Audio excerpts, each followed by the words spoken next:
नमस्कार, मी ॲडव्होकेट नितीन गोडसे. सध्या महाराष्ट्रामध्ये मंत्री जयकुमार गोरे यांनी दाखल केलेल्या खंडणीच्या गुन्ह्याबाबत विषय चर्चेमध्ये आहे.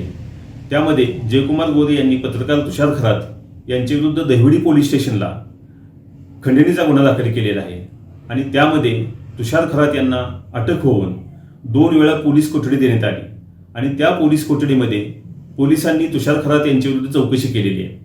त्यानंतर तुषार खरात यांची न्यायालयीन कोठडी झाल्यानंतर मी पत्रकार तुषार खरात यांच्या वतीनं माननीय जिल्हा न्यायालय वडूज या ठिकाणी जामिनासाठी अर्ज दाखल केला होता.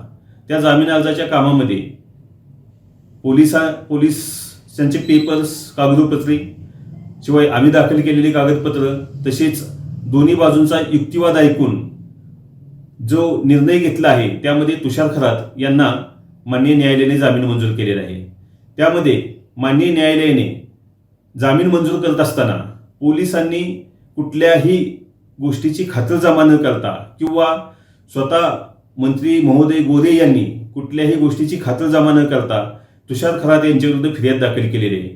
खंडणीची मागणी केली का नाही, खंडणी मागितली का किंवा खंडणी दिली का, कधी मागणी केली, कुठं मागणी केली याबाबतचा कुठलाही ठोस पुरावा नसताना केवळ ऐकीव माहितीच्या आधारे तुषार खरात यांच्याविरुद्ध गुन्हा दाखल केलेला आहे आणि हे कारण देऊन, हे निरीक्षण नोंदवून माननीय न्यायालयाने तुषार खरात यांचा जामीन मंजूर केलेला आहे.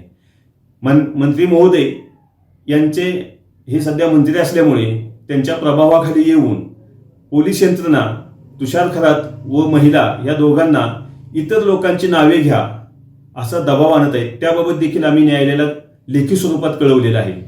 त्यामध्ये रोहित पवार, रामराजे नाईक निंबाळकर, प्रभाकर देशमुख यांची नावे घ्या तर आम्ही तुम्हाला सोडू, अशा प्रकारचे पोलिसांनी आम्हाला दबाव आणला होता आरोपींच्यावरती आणि त्याबाबत आम्ही कोर्टाला कळवलेलं आहे. तर हे या प्रकरणामध्ये जामीन मंजूर झालेला आहे आणि यावरून स्पष्ट होते की तुषार खरात यांच्याविरुद्ध प्रथमदर्शनी असं न्यायालयाने निरीक्षण नोंदवलेलं आहे की प्रथमदर्शनी तुषार खरात यांच्याविरुद्ध कुठल्याही प्रकारचे जे आरोप केलेले आहेत ते दिसून येत नाहीत, ते त्याच्यामध्ये तथ्य दिसून येत नाही, असे निरीक्षण नोंदवून तुषार खरात यांना जामिनावरती सोडावं असा आदेश केलेला आहे. एबीपी माझा, उघडा डोळे बघा नीट.